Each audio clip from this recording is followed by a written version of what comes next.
মেয়েটি চা বানানো তো দূরের কথা, চায়ে কি কি লাগে সেটাও জানে না, তবুও সাহস করে চা বানানোর প্রতিযোগিতায় অংশগ্রহণ করলো। যেমনই প্রতিযোগিতা শুরু হলো এমনই মেয়েটি সোজা কুয়োর পাশে গেল এবং এক বালতি জল বের করলো আর একটা সবুজ পাতা ছিঁড়ে জলের মধ্যে দিয়ে দিল। এটা দেখে সবাই অবাক হয়ে গেল। রাজকুমার খুশি হয়ে বলল, চা বানানো সম্পর্কে মেয়েটি ভালো জ্ঞান আছে, কেননা চা সবসময় কুয়ো থেকে তোলা টাটকা জল দিয়ে বানানো হয়। এরপর মেয়েটি নিজের আসনে এসে বসলো আর বাকিদের নকল করে করে কোনো রকম চা তৈরি করে ফেললো। এরপর যখন সবাই নিজেদের চা বিচারকের কাছে রাখলো তখন বিচারক সকলের চা শুকে সাইডে সরিয়ে দিল, কেননা চায়ের গন্ধ শুকে বিচারক খুশি হলেন না। এরপর মেয়েটি তার চায়ের কাপ বিচারকের দিকে বাড়িয়ে দিল। বিচারক চায়ের কাপটা নাকের কাছে নিয়ে যেতেই দেখলো চা থেকে এক দারুণ সুগন্ধ বেরোচ্ছে। চাটা পান করলো এবং জিজ্ঞাসা করলো সে কি দিয়ে চা বানিয়েছে। মেয়েটি বলল, দুপুর বেলায় কুয়োর জল গরম থাকে তাই সে সবুজ তাজা পাতা দিয়ে জল গরম করেছে,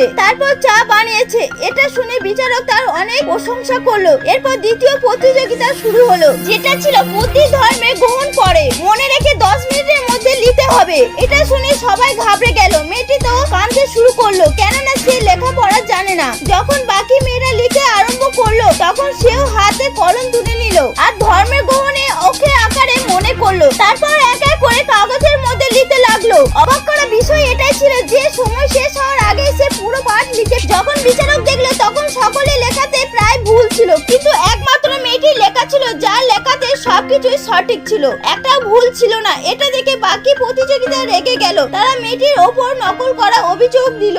এটা মানা হবে না, কেননা সে লিখতেই জানে না। মেয়েটি বলল, প্রতিযোগিতার নিয়ম অনুসারে লিখতে পারা না পারা কোনো নিয়ম ছিল না, এমন নিয়ম না থাকায় বিচারক অমান্য করতে পারে না। আর এরকম ভাবে মেয়েটি প্রতিযোগিতায় প্রথম স্থান অধিকার করলো।